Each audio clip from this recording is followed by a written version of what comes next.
Welcome back to the Stag Roar. Thank you to the 980 of you that have hit subscribe on Spotify. Absolute legends. And if you're listening on another platform, make sure you have subscribed or followed or however they do it on that platform. That helps tick it up on the numbers. And if you've left a rating, that'd be much appreciated. I saw Spotify, we ticked over 60 the other week. We're on 61. So if you haven't done that yet, if you could slap those 5 stars, it'd be much appreciated. Especially because we've got such an epic guest. We had Hamiora Gibson on back at episode 157. If you're scratching your head and trying to go, I know that name. It's Sam the Trap Man. Absolute legend. He's up here in the Waikato this week for field days.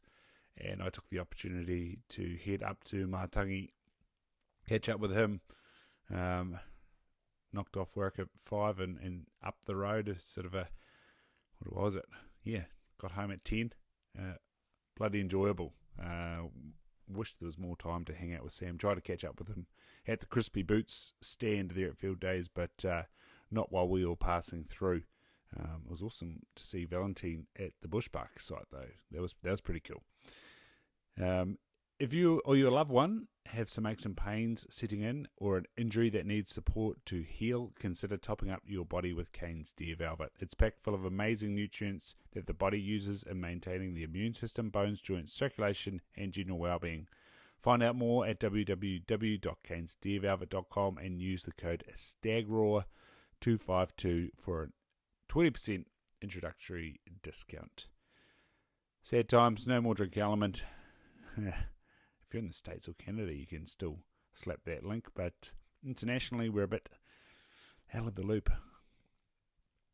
Drinkaripa, it's the world's smartest brain food, 100% natural, caffeine-free, effects you can feel.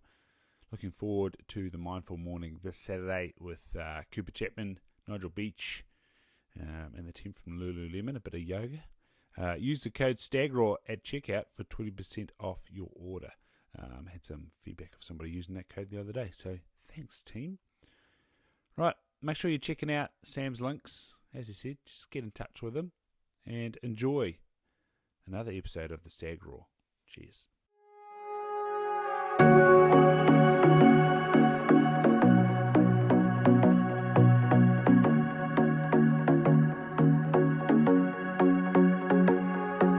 It was just when we had Rehoi. Mm-hmm.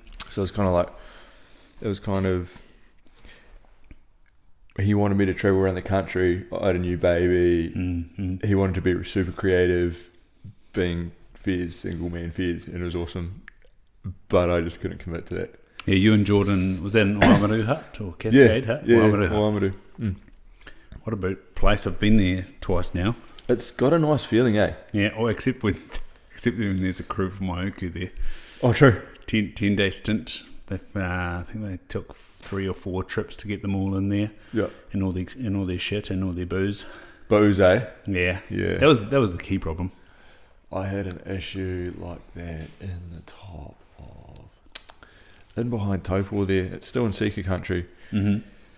We walked in for 4 days. Oh shit! They flew in, and just like it was pretty much a chopper load of piss. And they were just on it till like 4 o'clock in the morning, and we were like packed up our shit and left. Yeah, bugger. Yeah. Yeah. Have you been in there much, Sika country? No, because I suck at Sika. I'm like 6'4" and gangly. That country's all good, but man, I suck at Sika. Eh? Mm-hmm. I don't know. You cracked it yet? No, I have one Sika. I actually have 2 Sika. I don't count my first one. That was on the very edge of the Kawaka and Puketee there. And the person basically said, take your pick. Nice. I think we walked a grand total of 400 metres. Nice. And it was rather simple procedure, that one. But then the one I did take on public land, that was my first public land deer actually, is a Sika. And so that's maybe why I'm still quite keen on chasing it. But that was just Friday night feeling like, oh, now I'll go in the morning. And I don't know, somebody in my head just sort of said, no, don't be a pussy. Just go now and walk in the dark.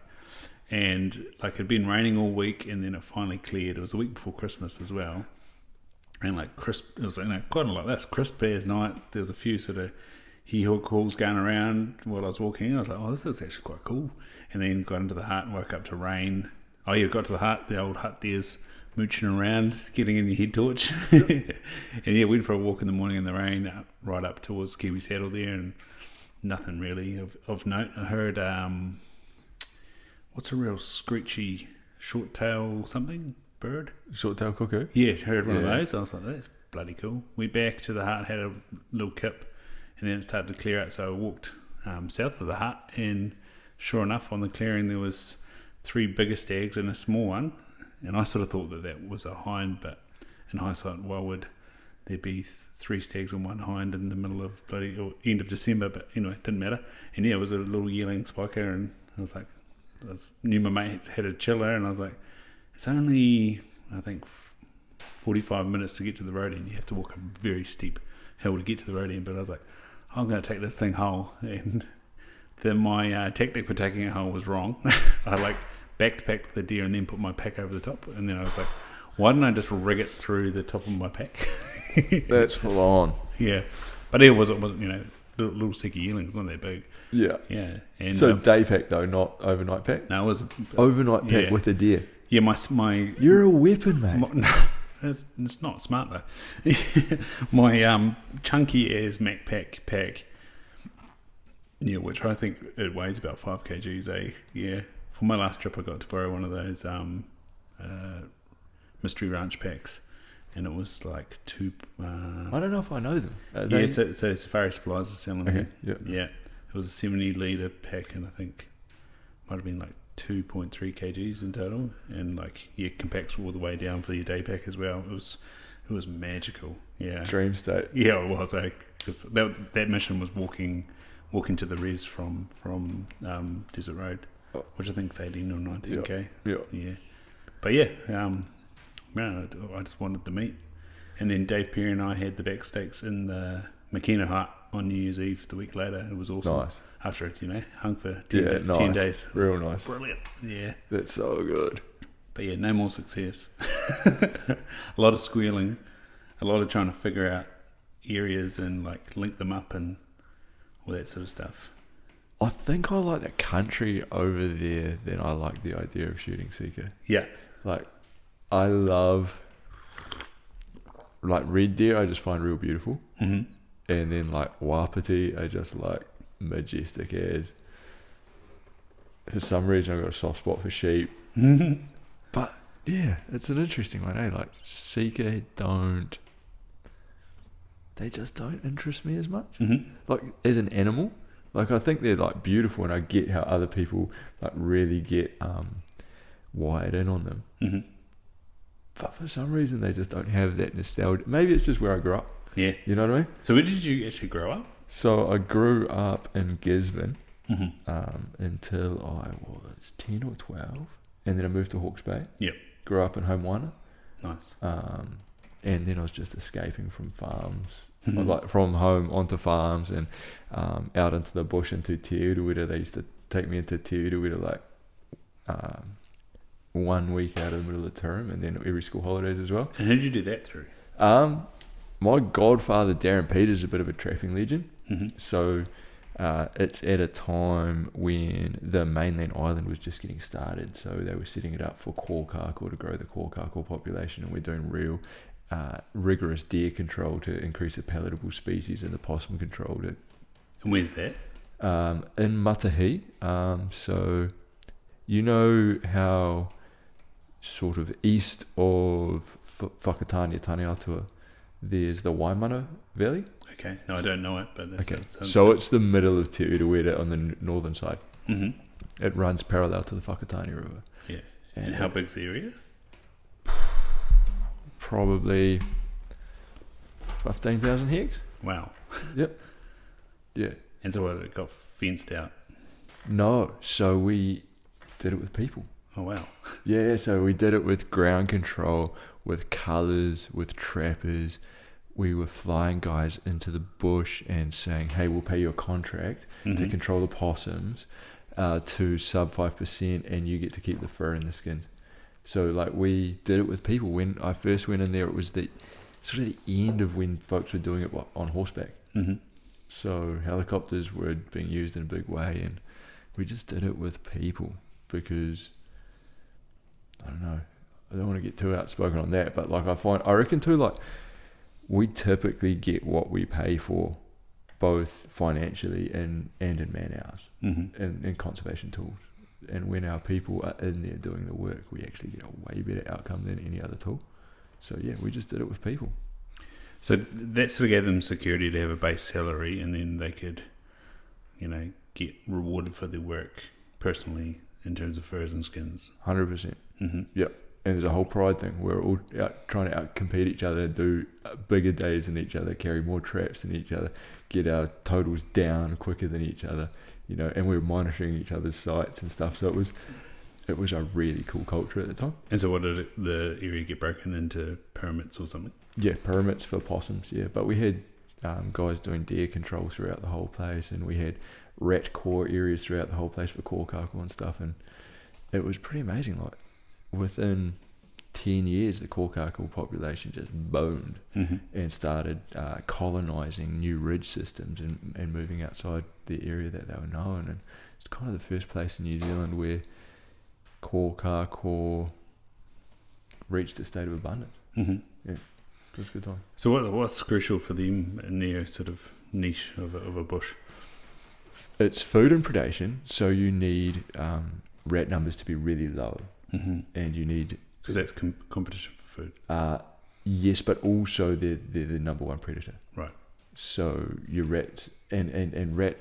If you think about rat control, you have to have a trap at 2 traps per hectare, which is really tight. So you've got lines 100 metres down on each 100 metre elevation line down the hill, and then you have traps at 50 metres apart on those trap lines. So it's really intensive, right? But you've got to have the possums under control, because possums eat all the fruit and kōkako eat fruit. And then you've got to have deer under control, because if your deer are eating your palatable species, typically your palatable species are also the ones that create fruit. Right. So you've got to have the full shebang, which if you're managing kōkako, it's really exciting, because the flow-on effects of that is you just have a super healthy, abundant ecosystem. And that's good for everything. So you're not just seeing kōkako, you're seeing every bird under the sun. You're seeing your insects in abundance. You're seeing your lizards. Like, you're seeing everything, because kōkako are such a sensitive species. I don't know. It just frosts me out. It gets me excited. Back to seeker hunting, they're a little bit annoying because they do their whistle one. Yeah. And you go, oh, there's one. Oh, no. And then it gives it that pig-sounding one. You go, oh, no, it's a bloody bird. True. Yeah. Or when I first went to Poreora and I heard the pig-sounding one, and I was like, oh, shit, there's a pig out there somewhere. And then it started doing the whistle again. I was like, oh, hang on, that's actually in the trees. Yeah. That was Wildlife Hut. They had a pretty tight trap line around there. I think they were also... Yeah, for kōkako. Yeah, that was for... Sorry, kāka. That's where I'm getting confused here. No. Right. Kāka. Yeah. No. That's my bad. Yeah. No, kāka with the pig-sounding squeal. They've got a cool squeal way. So what does a kōkako sound like? They're kind of... They're the most beautiful song I've ever heard in the bush. And like tuneful type thing? Like a church organ. So they're like... Wow. Puff themselves up. Like, they'll sit there and you go, oh, it's a skinny little kōkako, and they'll sit there in the mornings and they'll sit on a branch and they'll puff themselves up with their feathers and fill themselves with air. So they go from being skinny to like quite voluptuous, and they'll sit there and go,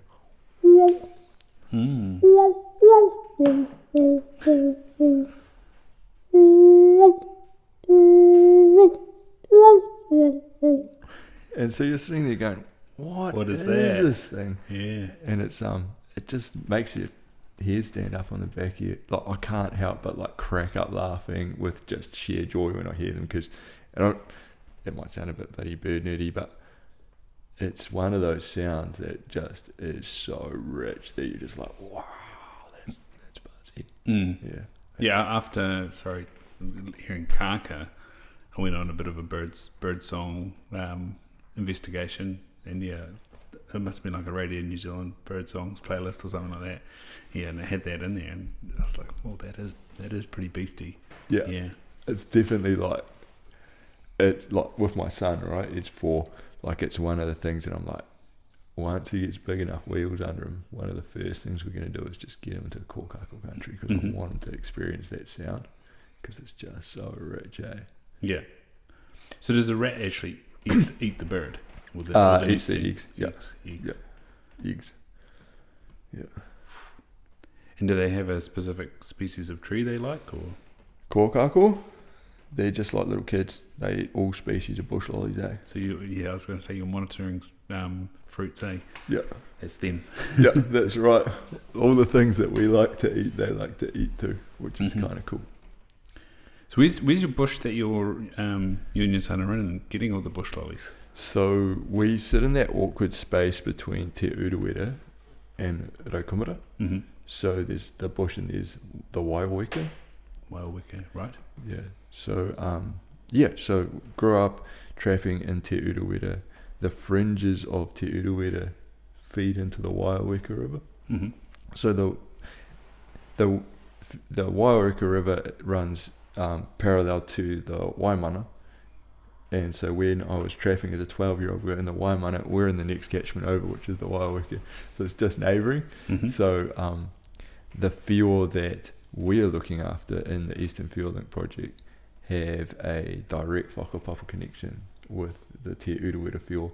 Mm-hmm. And so do the Kiwi. So it's pretty much the same population, which is pretty exciting. It's just fragmented off. Yeah. And what connects them? Is it some saddles, or is it quite a ridge between them? The a couple saddles, but it's, when you're a field, you just fly over that. Mm-hmm. So yeah, the Te Waiti stream backs up against the Makakoere stream, and yeah, it's that close. Mm-hmm. It's just one saddle. So when were you in Te Urewera? Pardon me? When were you in Te Urewera? When I was 12, so 20-something years ago now. Mm-hmm. Yeah, and then I did a stint later on when I left university. So I volunteered in the bush from when I was 12 to 18, and then I travelled around, did a stint as a shepherd for a while, figured out that I could actually think, and I went to university and did that whole thing, and stepped out of there back into Te Urewera. Yeah, and so I did a stint there maybe, I don't know, when was that, 2000, I don't know, when was that, 2014, something like that? 2012? Yeah, somewhere in there. Nice. Yeah. So has the work been consistent, or has it been in dribs and drabs? In Te Urewera, up until that point, it was incredible and consistent. The ecosystem just flourished and thrived, which was amazing. So yeah, I went back there in my early 20s, and the ridges I'd never seen kōkako on before held kōkako, and they were coming right down into the trees. And so you're walking along doing your trap lines, and there's just these like birds that are kind of like monkey-like, bouncing around and eating fruit and singing to you, and quite incredible. Yeah, so it's awesome. Those moments in my life are just like my favorite moments, where you're like, I put all those years work in, like, 5 years ago, and now like it's kind of paid off. There's just birds everywhere, so it's cool. Yeah. Nice. And Waiweka, is that something you guys have started, or there's been stuff done before, or what's the history of it?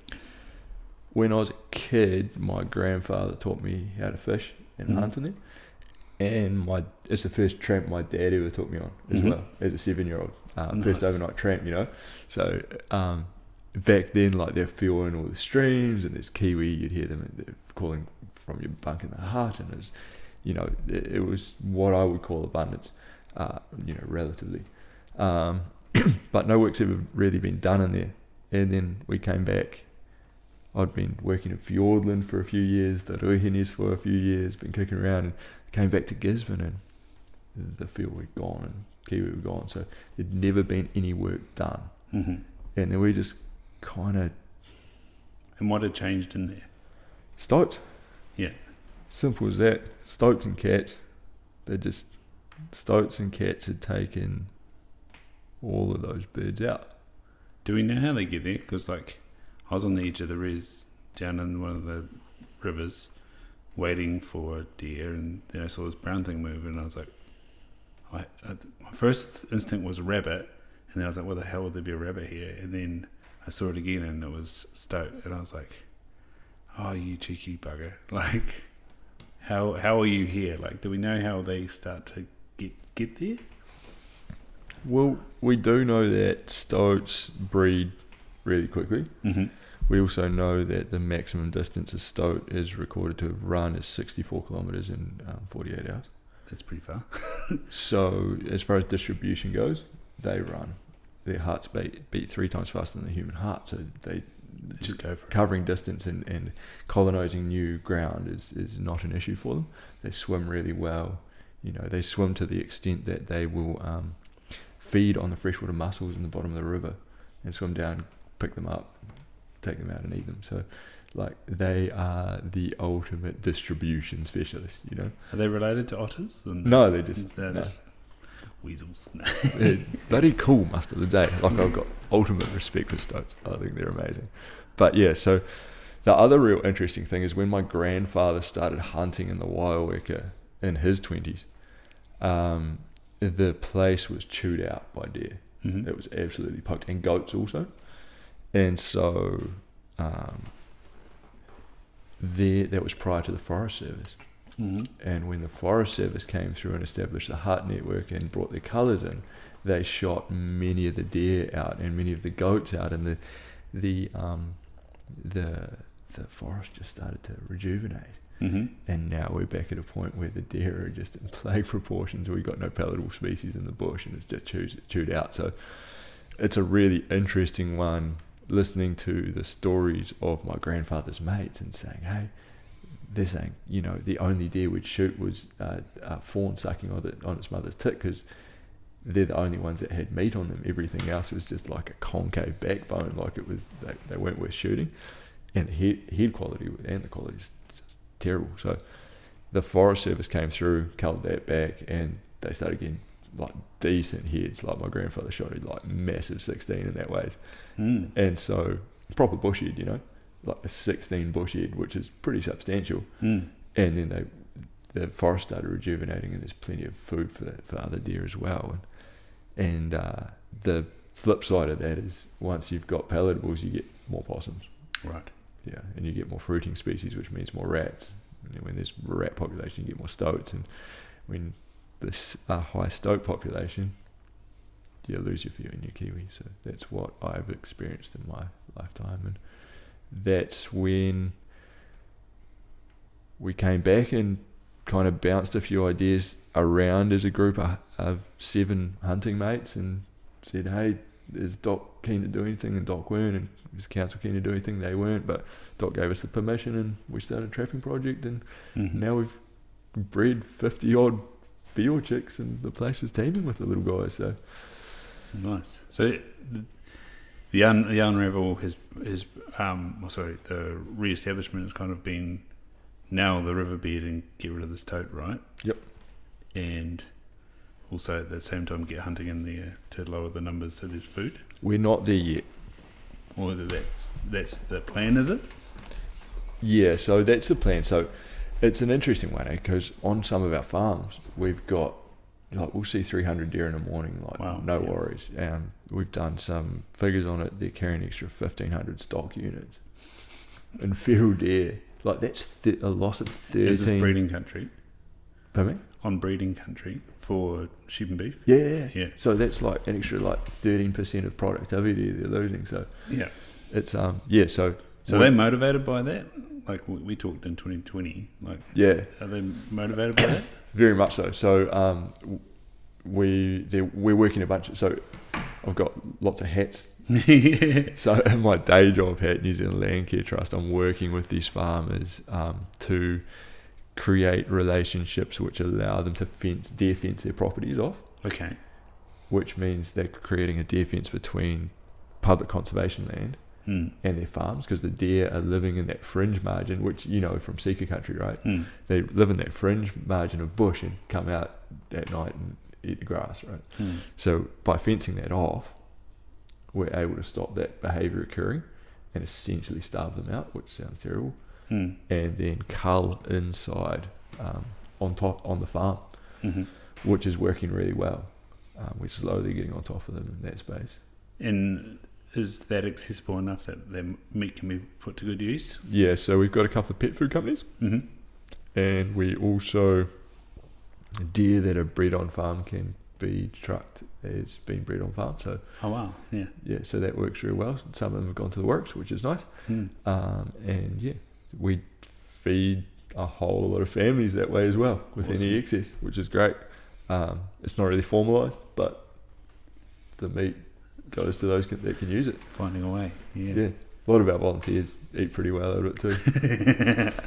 And our Eastern Field Link staff, they definitely make the most of it. We use them they eat real well because they've got venison coming out their ears, but also we dehydrate our own stoat bait and cat bait, because it's like 50 cents a cube for a stoat bait.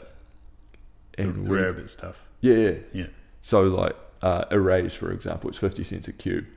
And so we look at that and go, well, we can generate that for free.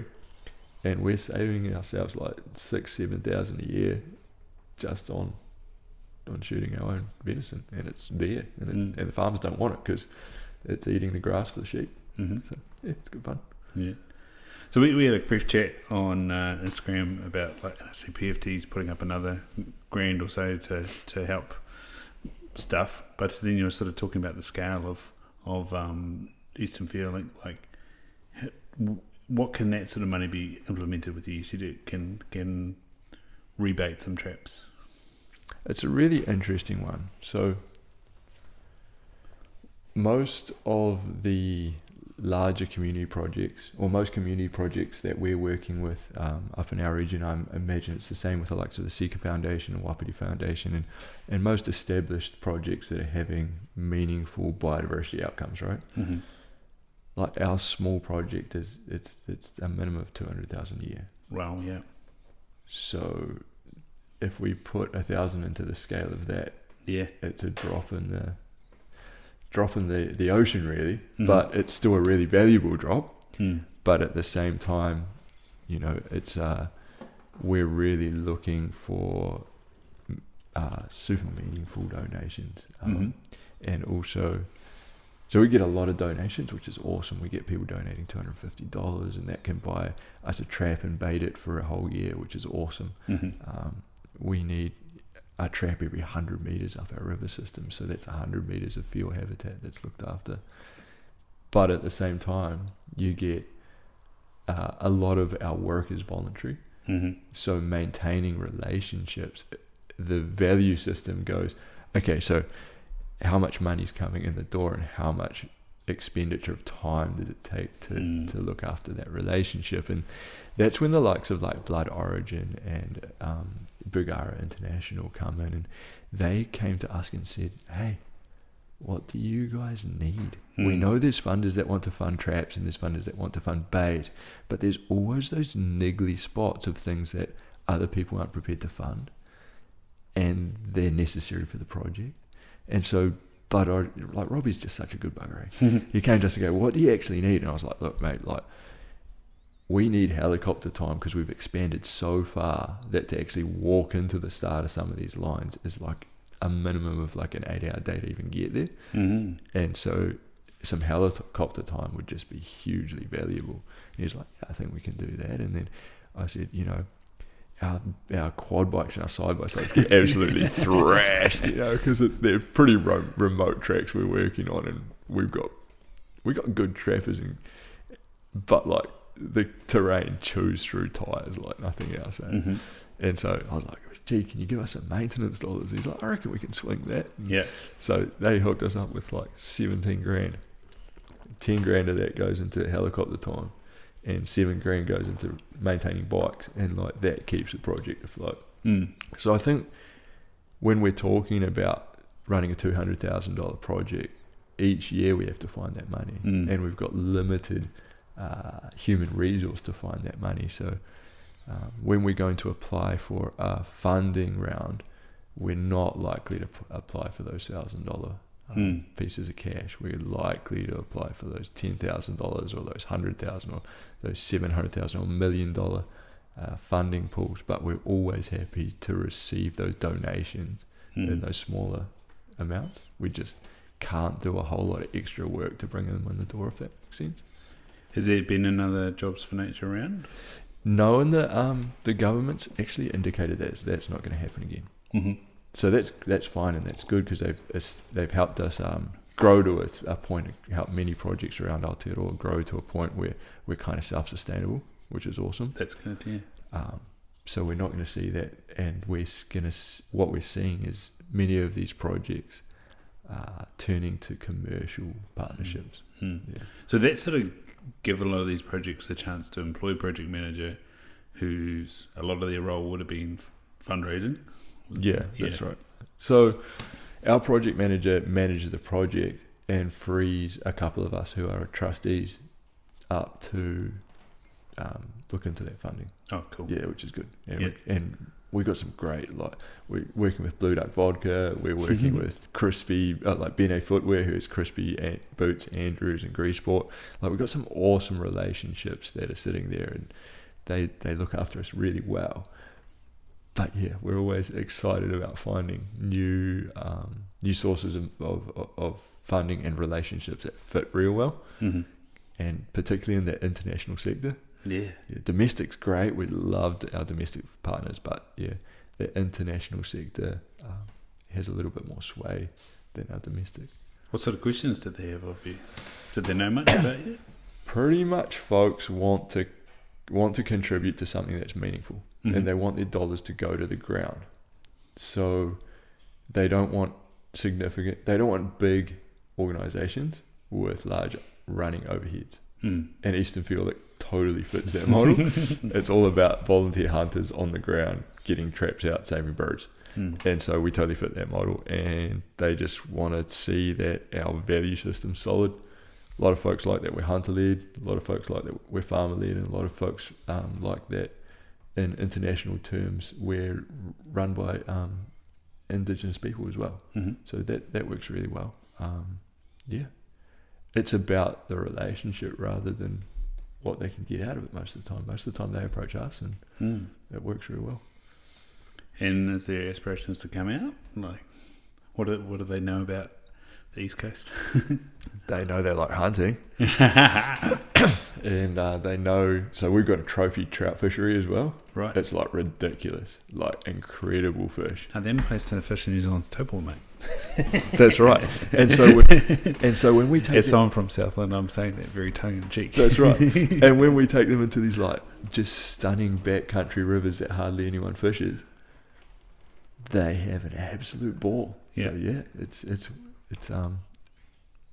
we love to create an opportunity for these people to fall in love with a place and have a real relationship with those rivers and those birds, so that they're part of the project. Because we don't want to just take someone's money. We want them to be part of the project, you know. And that's the great thing about our sponsors. They just like to come out and have a good time, and they love the same things we love, and we get on real well. And it's on a personal level and a connection to the whenua level rather than a business relationship, if that makes sense. Yeah. Did Robbie make it over to you guys? No, but I heard he make it over bloody Sika country, eh? Yeah, and down for some tar too, I think. Yeah. I think, little old Waiaweka is often forgotten. Oh, I think it was also, I don't know if, Robbie might be able to tell us by a message, but I think, a lot of people look at New Zealand and go, it's pretty small. It's really not, eh? Yeah, it's like, okay, I just need to get to Taupo. That's right. From Auckland. Yeah, that's decent. And that's what we love about our project, is like hunting sika is such a popular, very prominent species to hunt, right? And then tar hunting, it's like synonymous with hunting in New Zealand. But what we hunt in our style of hunting is really different because we're not particularly, on the East Coast, we're not particularly like trophy oriented and we're like totally meat hunters. So our style of hunting and how we orientate to hunting is around mahingakai. So that's really different. It may not kind of be that big trophy thing that that's like highly popular or publicized, but our orientations are real, authentic, homegrown, culturally different form of hunting than probably is with that South Island taha hunting or the Sika country hunting as well. And how much is it of sharing the food? Pardon me? How much is it of sharing the food? Oh, very much so. Yeah. And like our whole orientation to hunting on our project is like, we love hunting. Why do we love hunting? Well, it connects us with our whenua. It provides kai for our whānau. It allows us to share food. But at the same time, when we're in there, we're harvesting all our native kai out of the bush, and the deer eat that as well. So the more deer we take out, the more of our native species there is in abundance, and the more balance we can bring to our meals. So it's a whole different orientation. And it's totally about sharing kai. So we would be eating venison, piko, koawau, kareao, all of our fruiting species as well in the huts in the bush, because that's just what we do. And that's just different. And I don't know if people have cottoned on to that being, it's not highly publicised, eh? You don't see a lot of that in the international media. You don't even see much of that. Well, it doesn't in the even really media. go into a magazine though, does it? Like, no. Yeah, I think that's what's been cool about Khan's videos with his two lads taking them out hunting. It's been about food and eating, and I think a lot of people are sort of, as you go to the supermarket and look at the price of meat, thinking, well, this is probably more about eating, and the messages of the Sika Foundation about shooting hinds. Well, then you've got to really think about what you're doing there. You're doing it for the fridge, the freezer, and you're doing it for conservation at the same time. Totally. And I think there's been a big shift as well, where we're seeing the Sika Foundation Food Bank happening, and we're seeing like with the Wapiti Foundation, the Burger Fuel burgers, etc. So we're seeing a real shift into that food space in what was a real trophy orientated. That excites me so much, because like I've got a connection with the venison industry, and like you're watching that Real Wild thing talking about like the value of the meat and all that sort of stuff. I was like, oh, preach. Yeah. And I think getting it on tables. I think it's like comes from many different spaces, like, yes, we've realized that we don't have to grow herd numbers anymore. So actually, to have great trophies, we've got to really reduce our herd numbers by controlling hinds. But as well as that, like our social license to hunt is massive. And so we see the light. We're like, the social license to hunt in a way that's orientated around food is much more acceptable than the social license to trophy hunt. And I'm not bagging trophy hunting. I've taken my share of trophies now, and I probably will continue to take the trophies that I seek in the world. But at the same time, Joe Blogg's public goes, feeding your family, I'm into that. Shooting something for the head, and then most of us in reality don't want to eat stinky stag meat, do we? So the number of people that video have a YouTube video and are taking meat of stags now blows my mind, because I just don't ever want to eat that stinky stag meat. Like, I never want to eat it. Like, if I'm going to take a trophy, literally I'll take the trophy and then shoot a yearling and take that meat, because no one wants to eat that. But I haven't shot any stag, so I can't comment. But it's interesting, you know what I mean? Like, I reckon that social license around that stuff is like showing up in the media that our YouTubers are providing as well. It makes me laugh. They're showing them taking the back steak. Yeah. Oh, I think we'll just take the back steaks on this one. Or I think, this tar, I've eaten some good tar. Yeah, but like rutting male tar. Actually, I was at Murray Matushka's the other day, and the tar there, they stunk. I couldn't believe it. It was like you were in a sheep shed, but it was out in the open. And I think there's like 4 or 5 bulls there, and I was just like, far out, mate. Like, he's like, can you smell it? I was like, yeah, they stink. I've only seen tar, Timaru Creek. I saw some. We had a shot at tar, but we were dumb and we aimed high and missed them. And then we got into a little hut, and sure enough, there's an article in a magazine talking about shooting up and down hill. We're like, oh yeah, there we go. That's what we did wrong. I don't know. I've never tar hunted before. Like, yeah. I'm really looking forward to going tar hunting. Like, I've had an invite from some friends in the south. I'm like really looking forward to it because I just, up until this point, I don't understand it, and people are so in love with it. Yeah, and I want to understand. I've seen people that are not so in love with it. Yeah. So I like, we weren't tar hunting; they were just tar. So and it was probably good that we missed because it was just tar, and we were like, oh, yeah, we were on our way out. So like, let's have a go, and we missed. So we didn't get to, have any association with it at all. But like, yeah. I think the like clear age thing about tar must be, like the Ristag Timber Hunters Club where Sam shot that gigantic old 14 incher, and then it was like 10 years old. Like I could see how that was pretty cool. Yeah, I want to figure out what the buzz is because like it looks like people really love it. Have you hunted chamois? No, I've had my opportunity to shoot plenty of chamois. Yeah. But like, I'm from the East Coast. You're looking for red deer. Totally, looking for red deer, and like, I've got this weird like irk in my personality. I'm like, why would I shoot a goat? Why would you shoot goats? You know what I mean? And like, that's all cool. And I've had my opportunity to shoot chamois, and I'm not that fussed on it. But like, I want to understand the buzz that people feel for tar.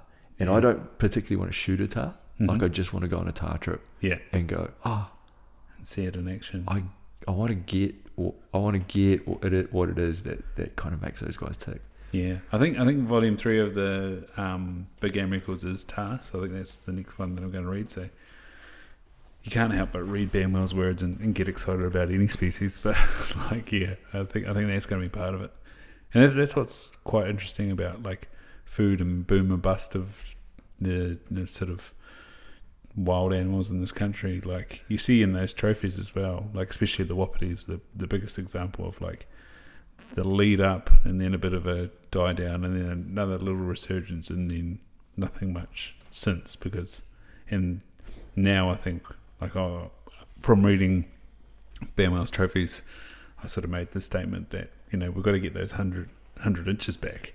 Yeah, we've got to go from the high or mid 200s into the 300s, 400s. And that time will come, but are we prepared to take the wapiti?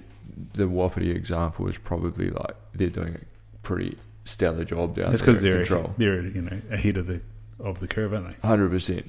Like for us though, in the wild wicket, are we prepared to take the hit on accessibility of deer to be able to get trophy potential back as a community? Like, even within our conservation organisation, I don't know how many of the volunteers I'll pass up the opportunity to take an easy deer. Yeah, so in that situation, it's a brown down situation. 100%. Like, there's no trophy potential in the wild wicket. Like, if you see like a 10, it's like, what? Like, if a 10 comes out of there. But didn't you say your granddad had shot a 16 bush stag? Yeah, back in the day. Yeah, so they're there. They're there. When they're not there anymore. The genes are, though. The genes are there. That's right. So we actually need to control the deer down to pretty much zilch, get our palatables back to be able to create that trophy potential. That's the thing. Back to Murray, the stag that's in Bamwell's book that was on his farm. Apparently, when they helicoptered it to his farm, was a real shitter. Yeah.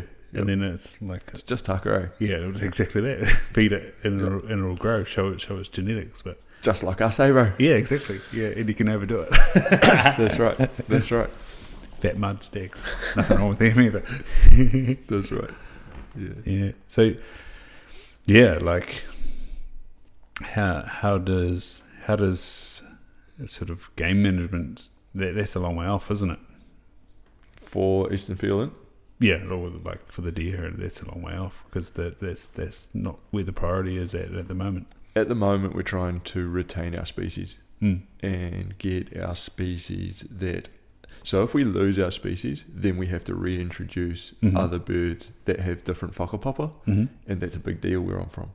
And so if we were to take whio from Taupo, they're actually beyond a different tribal boundary, and they have different whakapapa. They understand streams differently. So our job is actually to retain the ones that we have. And the same with Kiwi, right? They're distinctly different. And so we need to retain those species we've got present. And that's what we're focusing on now. And then it will come into habitat. That's our aspiration. So with those 50 that are bred... Yes. How are you tracking them? How do we know the retention and that sort of stuff? So our hunters, this is where we're talking about like having people on the ground. So our hunters are in there all the time because they love the place. So our hunters and fishers are keeping track on where birds, young juvenile birds that flit around the area, set up their territories. They go, oh, there's a pair set up here. Keep an eye on them and see if they shift, but usually they stay put. So we kind of know, we don't kind of know, we know where each bird has set up their territory. We know who they are. We know their personalities. We know what rocks they like to feed on, what rocks they like to sit and sun themselves. So we have that relationship with each bird in there. So that's how we monitor it. And we have retained, I think, around 50-60% of them. Right, gee. And the other 40%, they disappear over the boundary. But the great thing is we're working alongside other projects as well. So there's another so in one direction you've got Te Urewera, which is managed by Tūhoi, and they've got a project in there. In the other direction heading east, we've got another project in the neighbouring catchment, and then just past there we've got River of Man Adventures. They're looking after some, and then you've got the Raukamara Pai Maunga project.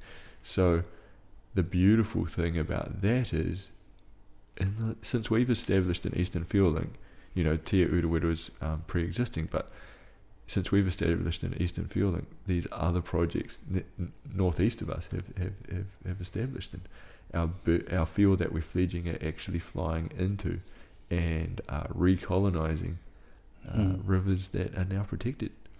Do we have any idea what a carrying capacity is? Yeah, so typically our field that we've got in there at the moment have a home range of around 3 kilometres of river at carrying capacity that can shrink down to 1 kilometre. And where do we know that from? We've seen that in Fiordland, we've seen that in Tongariro, and we've seen that also in the Waimana. Cool. Yeah, so it's kind of fun. Yeah. I love the maths aid, particularly because it's just so easy to communicate to volunteers and funders, because the volunteers just get super excited. They're like, oh, when are we going to have our birds back at 1 kilometre home ranges? Okay. And it's like a talked about kind of aspiration, and we need them to fill in the rivers surrounding our project as well before that sort of starts to happen. Wow, that's cool. What did you study at uni?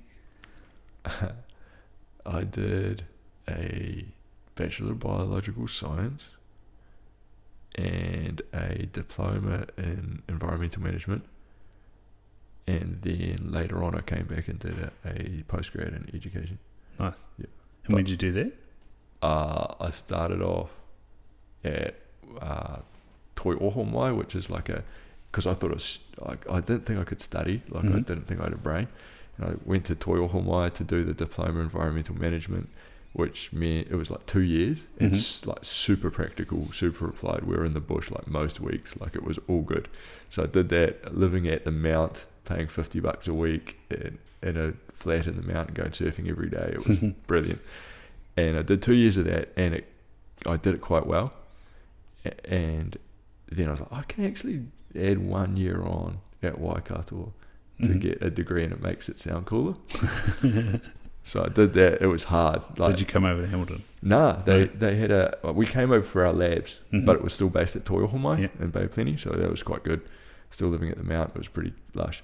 And yeah, it was, I added that on. It was a difficult year. It was super academic, and I had to take all the papers that I didn't want to take because it was just prescribed. You couldn't choose anything. But I did that year, and I got a degree out of it, and I was stoked with that. I asked Cam this, like, how did you sort of learn academic writing and essays and papers and reading them and, passing out actually what the hell did all these stats mean? It was brutal for me. Because you went from practical to written. Like, what was that like? Brutal. It was absolutely brutal. Even learning, like, referencing and stuff like that. Like, I'd done that at high school, and it was okay, but this is a totally new system, and academic writing, like, I like writing, like, I like telling stories, but that's so different to writing assignments, hey? But I just had real good lecturers at Toihohomai that supported me through the degree year. Cool. So I'd go into the office and be like, look, I've written this assignment, I really like this, and they'd edit it and critique it and get it to a point, and they work with me to get it to a point where I could. Did you have access to like OneNote and stuff, those referencing softwares? No. I learned about those because I did pre-honours.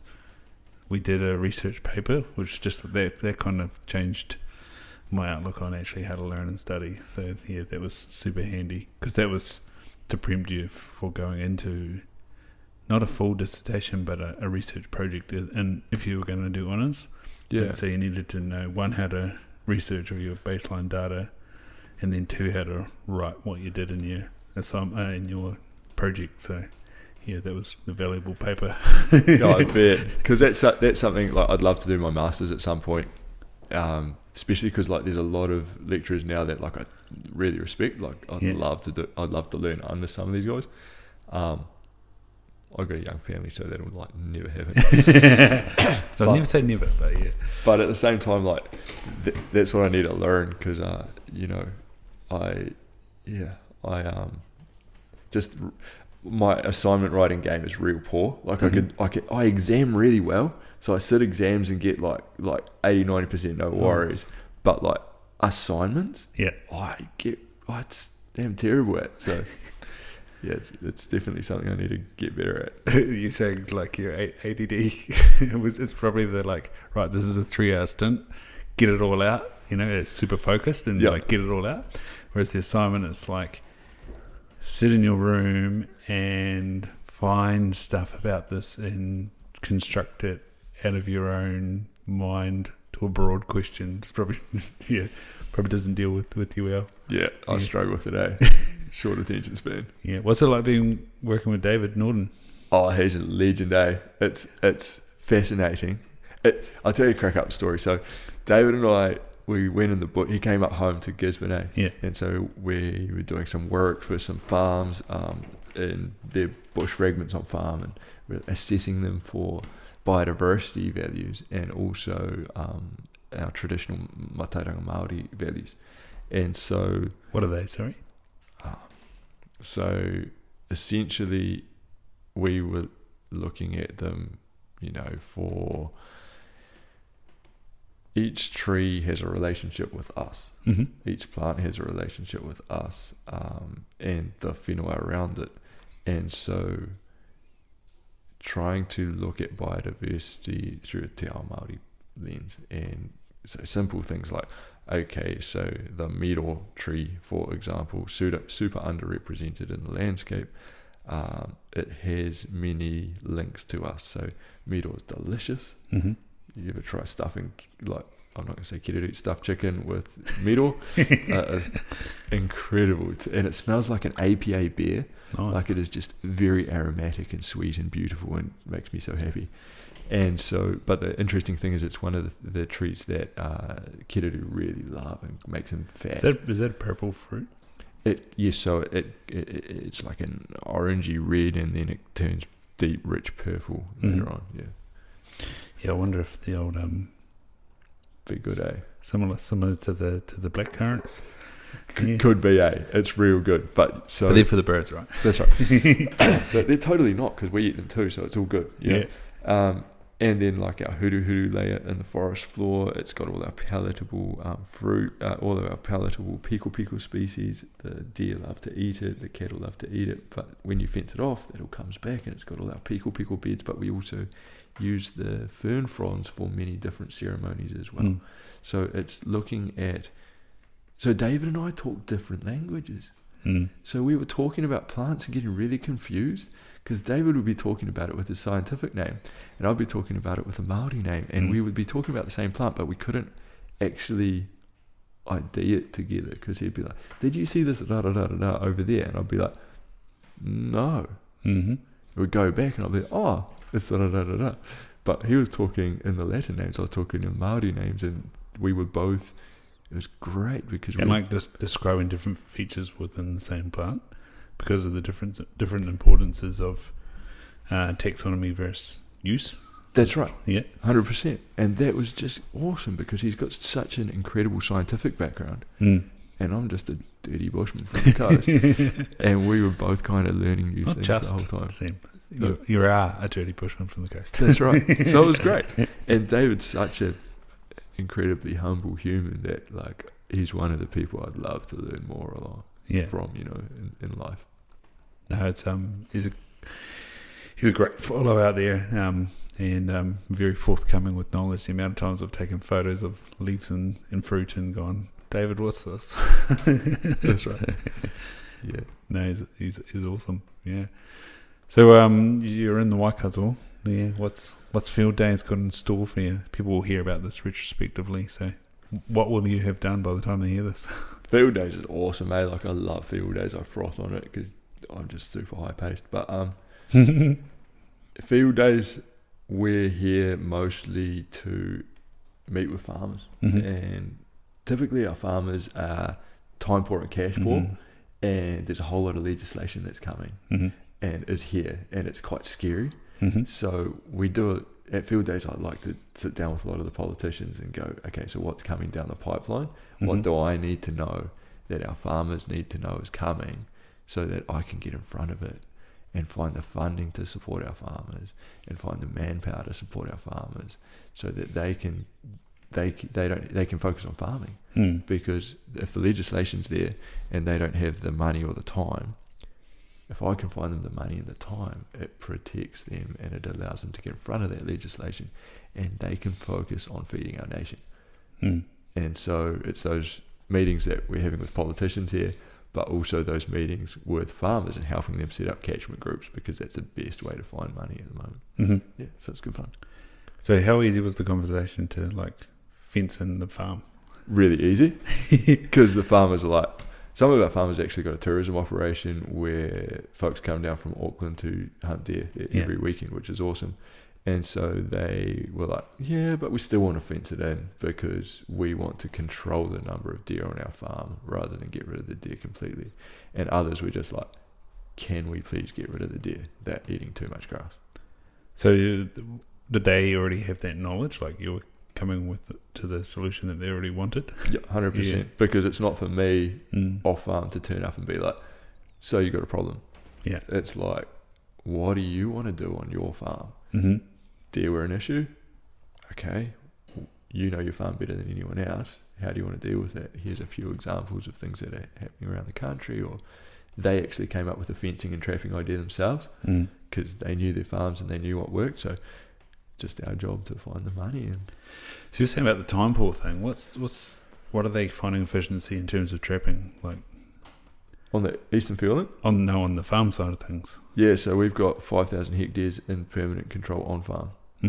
And via who? Eastern Field. Oh, cool. So our volunteers and trappers turn up and do it all for them. We ring the farmer. Yeah, you can stay in the sheriff's quarters this week. No worries. Shoot the deer you want for bait. And we go out there and we do it all for them. So the farmer focuses on farming really well. They give Eastern Field Link the access to staying in their shearing quarters. They give Eastern Field Link access to the farms, and they let us shoot deer for bait. But what's the tools you're using for catching? On farm, we're using Doc 200s. Yeah. And we're also using flipping Timmies and Steve Allen 2s for cats. And the farmers love trapping cats. So they'll often and all our traps are on tracks because it makes it super efficient. And so the farmers are just clearing cats out all the time and stoats out, and then texting us in the evenings being like, oh, I cleared this many cats out of these traps, and they get super excited about it. But they get excited because it doesn't stress them, because it doesn't require finance, and it doesn't require them to check those traps. They're going past it. But because they don't have to do it, they get engaged and excited about it because it's no longer a job, it's something exciting that's happening on farm. And they're starting to see feel popping up in their farm streams and kiwi calling from around their houses at night. So that is really exciting because it's not a burden.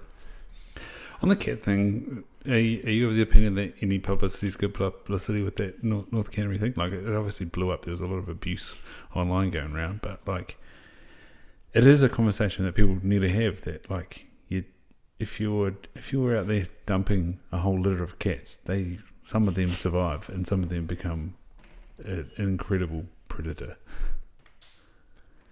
I think that we need to have real conversations. Yeah. And we shouldn't shy away from real conversations due to political backlash on these things. And I think that cats are a super underrated predator. They have a ridiculous impact, and there's very little science around that. Oh, right. So is there science around cat impacts on field? No. Do we know anecdotally that cats eat field chicks? Yes. Yeah. Why is there no science? Do you have cameras there? We have cameras and we have hunters and fishermen. So we know that this happens. We've seen it happen. However, there's no science done on it because we don't have the social license to demonize a cat. But we should never... That's because we're unable to have another conversation that we should be having, which is why through the predator-free movement are we demonizing animals. So people don't like you calling a cat a pest. A cat's not a pest. A cat's a predator. It's a really good predator. It does a great job at being a cat. There's no reason... That's a bit like your stoat, wasn't it? That's exactly. There's no reason why you shouldn't love a cat. Because cats are incredible animals, amazing animals, great companions. But when they're out in the wild in the ecosystem, they are also great predators. And it's the same with the stoat, There's conservation societies in Europe around protecting stoats from foxes, right? And stoats are amazing animals. I quoted some stats earlier. And I'm in love with stoats. They're absolutely phenomenal predators. And so... There's the odd rabbit board that used them quite effectively. That's right. And more so ferrets, right? Yeah. And so... But we call a stoat a pest, and therefore we demonize it. And people go, well, lumping a cat in with a stoat, which we know is responsible for so many, native species extinctions.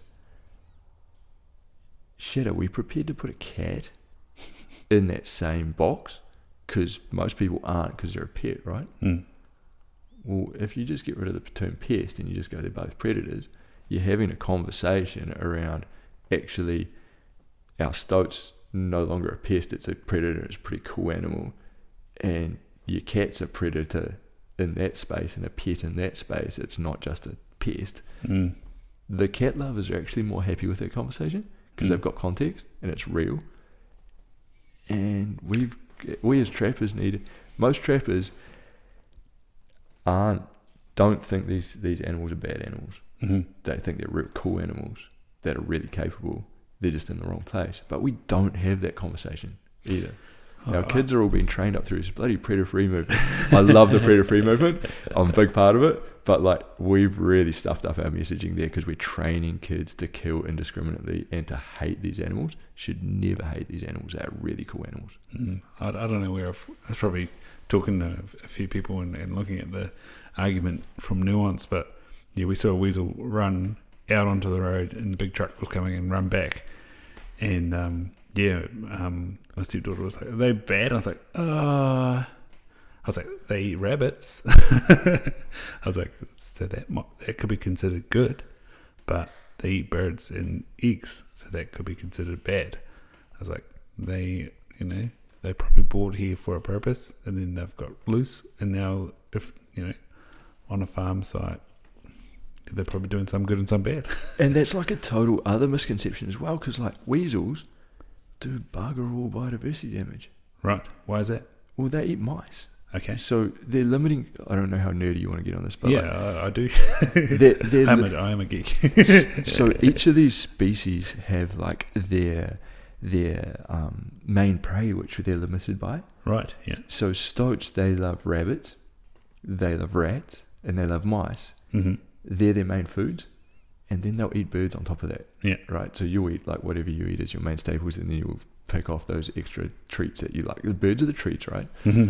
Weasels, they're too small to eat rats, too small to eat rabbits. They just eat mice, which pretty much and insects and birds' eggs and tiny birds.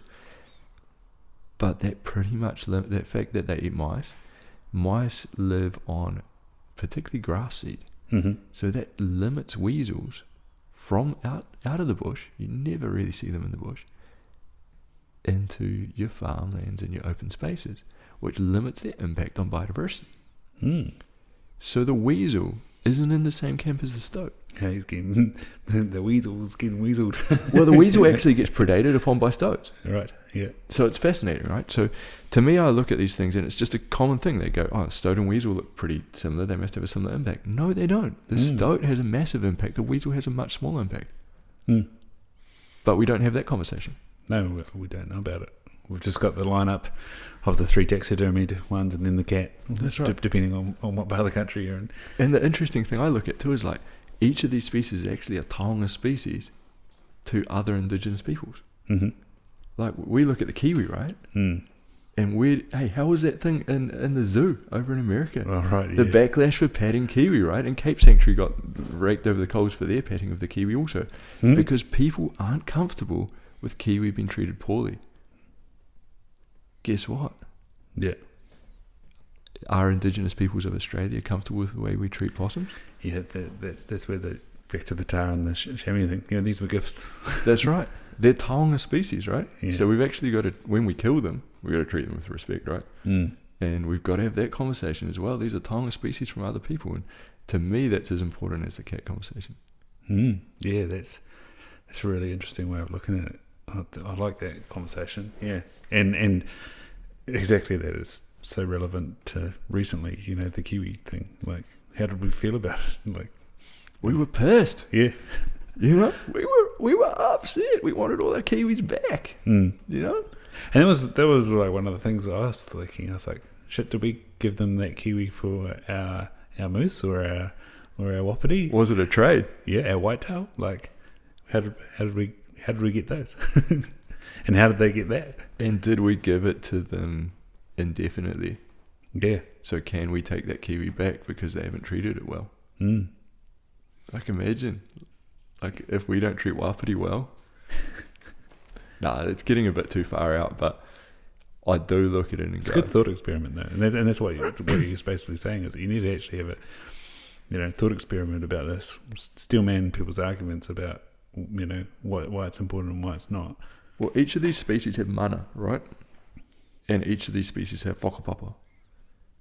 And every species that has a whakapapa and has a history and a lineage is valued by some ecosystem and some people. They're all worthy they all have mana, so they're all worthy of respect. I don't know. Do we think about that when we hunt? My first question was like, how do the stoats get into the wild wicket? Like, where do they come from? Yeah, and it turns out, because they're an incredible animal, they can travel really far. Incredible way. And I don't know. Possums aren't that far behind, eh? They can do like 50k, right? They're amazing. And possums are just incredible too. Like, their breeding, they're so habitual. Like, they're a super inquisitive animal, but they're also really habitual. And like, they're really easy to trick and trap because they're so habitual. But not many. How much do we struggle with rhythm, eh? Like, we need rhythm in our lives to be well. But possums just put that rhythm in every day, and they're incredible little creatures. Mm-hmm. Amazing. There's that story of how Aboriginal people, there's many Aboriginal peoples in Australia, right? Mm-hmm. But some of those peoples, when a child's born, they're given a possum skin. Wow, yeah. You've heard that, yeah? No, I haven't, not, no. So when a child's born, they're given a possum skin, and the meaning of their name is painted on that skin. And when they turn 1 year old, they get another skin, and they sew those together, and everything they've achieved in that last year is painted on that skin. And every birthday they get a new one until they're old, and they've got a massive cloak, a kakahu of possums, with their entire life story painted on it. And when you think about a possum in that context, you go, hang on, we used to make kakahu, our cloaks, out of kiwi, and weave our stories into the surrounds of those kakahu as well. Maybe the possum and the kiwi aren't too dissimilar. Man, that's gonna get some people thinking. It's getting me thinking. Yeah. It's probably a bit nerdy. I apologise for stuffing up your podcast. No, that's what this is about. Because like the tagline for the podcast is "Life Less Ordinary," and like that's why you're a great guest for this, Sam. Like you say, you thought about shepherding and being on the farm, and then maybe I could learn some stuff, or maybe I can learn a bit more. And now you've like taken the two parts of that, practical and knowledge, and applied it, and then you're still wanting to learn more, which I think is like some awesome values, or they're things that I value, that you apply in your experience, in your practice. That's what you do in optometry. You practice, but then you've always got continued knowledge to gain. And that's just why I love hanging out with you, fella. Because you're on that buzz as well. You're just constantly trying to figure out new stuff and come to some truths and refine your thought. It's awesome to be around people like you and spend time. Yeah. No, one of the guys I've just finished his book, actually, Peter Attia, he's a doctor, and he sort of had a weird path of life. Like he started out maths. He wanted to be an astronaut or something, or work in space or something. And then while he was doing his maths, he was volunteering at like a shelter to help people that I think they'd sort of overdosed or were drunk or whatever. And so then he figured out that, I'm quite caring. So then he did medicine. And then he got burnt out. So then he went and worked at McKinsey. And he did risk management for McKinsey. So in their investing, I think he was sort of dealing with... What's McKinsey? Like a fund in the States. And so I think he was trying to explain risk to people based on what he had learned of medicine. And then via that, he kind of came up with being a general practitioner for high wealth people, in that he's trying to help them to live well for a long time. So it's longevity. And he's come up with this medicine 3.0, but he's really inspired by this guy, Richard Feynman, who was on the Manhattan Project. And that's one of the things that he has is like strong beliefs, but loosely held. So you like being open to changing them when you find something that critiques it. Yeah. And like trying to really dive into the knowledge of something so that you're like following a path and you're sort of believing in the story, but you're critically analysing it as you go. And so you're willing to accept new evidence on stuff. For sure. And so him and Tim Ferriss have this thing of like, what have you changed your mind about in the last year and stuff like that? That's cool. Which is like cool habits. Yeah. What have you changed your mind about in the last year? Probably via him, and it's something. It's kind of like following the journey of like nutrition sciences and stuff, like getting into ketogenic diets and seeing its awesome impact for diabetics. And then having someone in Topol practicing the ketogenic diet and hearing the feedback from some of the patients which it hasn't worked for. And sort of that landing that whilst having 60% of a cohort reverse their diabetes using the ketogenic diet, going, well, what happens to the other 40%? And then when you see people enroll in a program that uses the ketogenic diet, and he's probably having about a 60% success rate probably, and I think there's over 140 people now in Topol that have reversed their diabetes, but there are also the people who have not, and I've taken their photo and then I've tried keto but it didn't really work. And so then hearing about other avenues of ways of losing weight and and becoming more metabolically flexible. I think it's quite good. So that's, I've become less like, I still agree with it. It's an awesome tactic, and it can work for around about 60% of people. But one of many tools. Yeah, one of many tools. Yeah. And that's kind of like what I was asking about the farm. Like, what are the tools that you got? There's many tools to trap animals. For sure. And I guess on that farm situation, like, we use A24s in the bush because the rivers come up, and we use a whole bunch of different tools. So is the gas and stuff, like, doesn't matter with the water coming up? Oh, our traps are above the river. Okay, yeah. But there's no tracks. Right. So the access is the river. Oh, okay. So those terraces are flooded, and we have our traps above those terraces, but we can't actually have a continuous access because the rivers, you can't cross it. Yeah. Yep. So what does the A20 give you?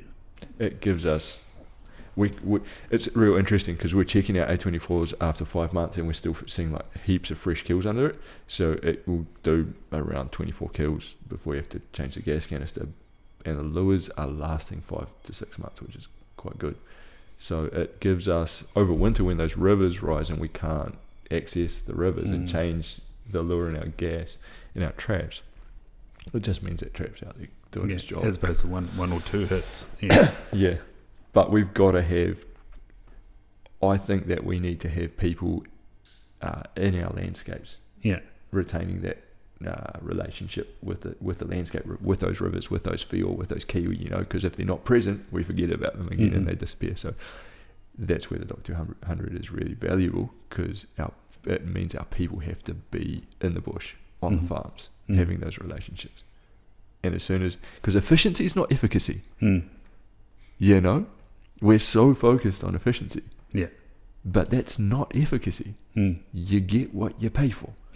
And so if we are super efficient and our people aren't in the landscape, they lose their connection to the landscape. And that's not good for the landscape. It's not good for our people. It's not good for the birds. I'm on that. I'm a little bit nervous about the eastern kawikas, because that was, like I said, Makino Hut, that was where I spent a lot of time. I did checked and cleared a lot of that line. I did the whole loop once. Mohawk, I did it twice actually, but one time I ran it and cleared 26 rats, and I'm like, oh, damn, no one can get in there at the moment. How are those bridges, eh? Yeah, I know that Rosington one got washed away. Yeah, that Causeway Bridge, which I'm like, oh, far out. And that was the fix. Oh no, it was some people did that themselves. Right. Okay. Yeah. But yeah, it got washed away again. Man, and that's right. When we don't have access to being present in the landscape, I mean, goes back to what you were saying. Get some chopper time. That's right. But Crisscross ain't there anymore. But you couldn't even get to East Kawaka. Again, they need the Rosington Bridge. What have you changed your mind about in the last year? Like, we spoke in 2020 when you were full of big excitement, like a few years on, and what we've been through over the last couple of years. I've got 2 kids now. Yeah. And being a parent makes me reflect a lot on my childhood. I am now super grateful for the schooling opportunity I got. I went to a Steiner school, and I think that shaped my ability to think, or the way I think, a lot more than I gave it credit for before. And so I'm just super, up until that point I was like, oh yeah, Steiner was, it's not too different to another school, but actually the more I think about it, and having my own kids and trying to create opportunities for them to be in spaces of learning that suit them and help them to be inspired to learn. I'm fully embracing my folks' decision to send me to the Steiner school since. And did it keep you there? Pardon me? Did it keep you in school? Yeah, so my principal cut me a deal, I think we were talking about earlier. Here's your colleague. Press pause. So back on your deal with your principal. So my principal cut me the deal, which we're kind of talking about earlier, I think, that he'd let me take a week off in the middle of the term to go bush. Oh, so that's where that came from. That's where it came from, because I was like full on, like I think I probably had the capability to learn in the classroom, but I got bored, and so I caused mischief. And so he cut me this sweet deal where like I could go bush for a week in the middle of the term and then go bush in the holidays, and it kept me in school, And they tailored my learning around what I was learning in the bush too. So like I'd do projects on establishing like a 30 hectare conservation project out at Waimarama Beach, and like establish a trapping project, and then do my written and stuff around that as well, and the math, etc. So it was real open, and like they'd come at me like, you know, they'd give you an assignment or assessment, and I'd go, I'm not real interested in that, but can I do that same assessment on this content area of the same subject? And they'd be like, yeah, if you do a good job. Cool. And so I was able to expand my learning into the areas that resonated with me. It's awesome that they rewarded like a lateral thinking, like an applying of what's being tested into another place, you know, that interested you. Like, I'm still going to practice the skill that we're trying to teach here, but can I do it in an area of interest? That's really awesome. Which is an absolute pain in the ass for the teacher, because they're not marking the same assignment. Yeah. They may be reading something a little different, but they're not marking the same assignment. So that's got to create them extra work, but they were invested in my learning. Yeah. And the kind of other thing is that like handwork was compulsory. Okay. So we made all our own clothes, learned how to knit. You know, that was awesome. Woodwork was compulsory. Like everything was compulsory. So you did history, English, poetry, philosophy. Everything was compulsory. So instead of specialising in something in high school, you had to take all subjects. And I think that's a really fascinating way of learning. Yeah. Because you don't have a real specific knowledge in something, because you can pick that up later at university, right? But you are exposed to a wider range of things. And I think that's the cool thing about this podcasting movement, like with yourself. And like, that's why I'm so impressed with your podcast as well. Like for the stag roar, right? You just assume it's going to be about hunting. But bro, sometimes it is. Sometimes, but like, do you remember when you like, you did a couple of sessions with like Morgan the sexologist? Yeah. And I was just like, that's probably the most I've got out of your podcast. Like, you know, like I love it's the third most listened to, and probably about the 8th most listened to, and what's her name? Boat Grace. She's good. She's up there in the rankings. And it's just incredible because you expose people to such a wide variety of subject materials that it does challenge our thinking. It's great. It's funny you were talking about Karen Ireland earlier, off mic, but that like what keeps you in flow question to Karen, like he brought up the love languages, and I was just like, mate, you have outdone yourself with that answer. Like, that is one of the greatest pieces of knowledge ever. Like, how do you feel love and see love, and how does your partner see and feel love? I was just like, mate, you're like, awesome. I don't know if you've just read this or what's going on, but that is great. He is a bloody cool human, that man, no way. Dark horse, old Karen. Yeah, for sure. Yeah. No, awesome, Sam. Well, your colleague's back. It's getting late. I've got to get back to Tokoroa. Yep, big mission. Yeah. What are people finding? Link, Trust, Eastern Field Link, Sam the Trap Man, as always. So many informative videos. Man, we haven't even talked about that. Yeah, Sam the Trap Man. Find me on there. Eastern Field Link's the project that we're working on. New Zealand Land Care Trust are the folks that employ me.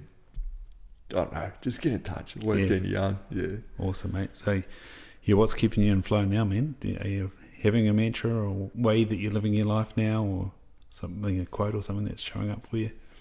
For me, it's just been really conscious about where I choose to spend time. Yep. Got 2 kids. No amount of work is worth that time that I would miss with my kids. Awesome. So it's just choosing where I spend, like consciously, because everyone wants you to be everywhere, but no one wants me more than my kids. Yeah, so I'm super grateful I was able to catch you up here in the Waikato, mate. Yeah, I appreciate it. Are you there on Saturday? Pardon me? Are you there on Saturday? Yeah, I'll be here all week. Yeah, nice. I'll come over and find you. Good. with the kids. Yeah, it'll be good. Awesome. We'll be on crispy boots. We'll sort them out. Legend. Done. Legend, bro.